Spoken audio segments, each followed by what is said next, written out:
പുള്ളിമോദം കയറി ഒരുപാട് തള്ളണില്ല അന്ന് തട്ടിക്കോ. പിന്നെ ഇത് പുഴനുണ്ട്, അടിപൊളി ക്വാളിറ്റി ഉള്ളത് മാത്രമേ ഉള്ളൂ, ക്വാളിറ്റി ഉള്ളത് മാത്രമേ തരുള്ളൂ. കയ്യും കാലം ഒടിച്ചിട്ടാണ് കേട്ടോ. ഇത് നാടൻ താറാമുട്ട, ഒറിജിനൽ നാടൻ താറാമുട്ട. ഇവിടെ നിന്നാണ് ചെമ്മീൻ്റെ തലയിൽ കൊണ്ടുള്ളത്. ഇത് കരിങ്കോഴി മുട്ട, വിശ്വസിച്ച് വാങ്ങാം, പ്രതിരോധ ശക്തി ഉണ്ടാവും. ഇതാ ചെമ്മീൻ ചെമ്മീൻ ചെമ്മീൻ, വലിപ്പമുണ്ട്, ക്വാളിറ്റി ഉണ്ട്, ഫസ്റ്റ് ക്വാളിറ്റി.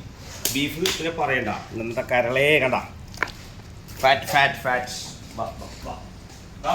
ആവൂലി ഇതൊക്കെ പെട്ടക്കണ സൈസ് ആവൂലി, പെട്ടക്കണ സൈസ് ആവൂലി, വെള്ള വെള്ള കടൽ പൊന്നെന്ന് പറയുന്ന സാധനം, ഒറിജിനൽ മുത്ത് ഇങ്ങോട്ട് മാറും.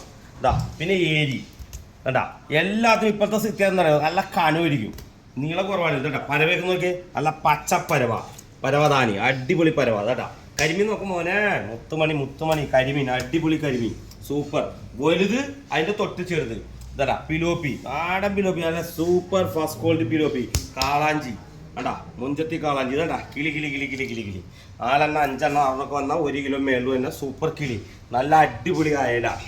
ഇതാ നല്ല പച്ചരി പോലത്തെ നെയ്ച്ചാള, വൈപ്പിനിയിൽ പിടിച്ചത്, വള്ളക്കാർ കിട്ടിയത്, തിരുത, നാടൻ തിരുത. ഓക്കെ, 1 കിലോക്ക് താഴെയിട്ട് എല്ലാ സൈസും. സൂചിക്കൊഴുവ, സൂചിക്കൊഴുവ, വേളൂരി, നല്ല അടിപൊളി വേളൂരി. ഇതൊക്കെ കടൽനാരൻ, സൂപ്പർ ബിരിയാണി സ്പെഷ്യലി. 1 കിലോക്ക് 25-30 ഉണ്ടാവുള്ളൂ, അടിപൊളി സാധനം. വെള്ളക്കൊഴുവ, പിന്നെ കുറച്ച് മിക്സ് ഉണ്ട്, വങ്കട, അയല, തോവാരവറ്റ എല്ലാം കൂടി ചേർത്തിട്ടുള്ള മിക്സ്. അപ്പൊ വേഗം വേഗം ആയിക്കോട്ടെ, അടിപൊളി. All the best.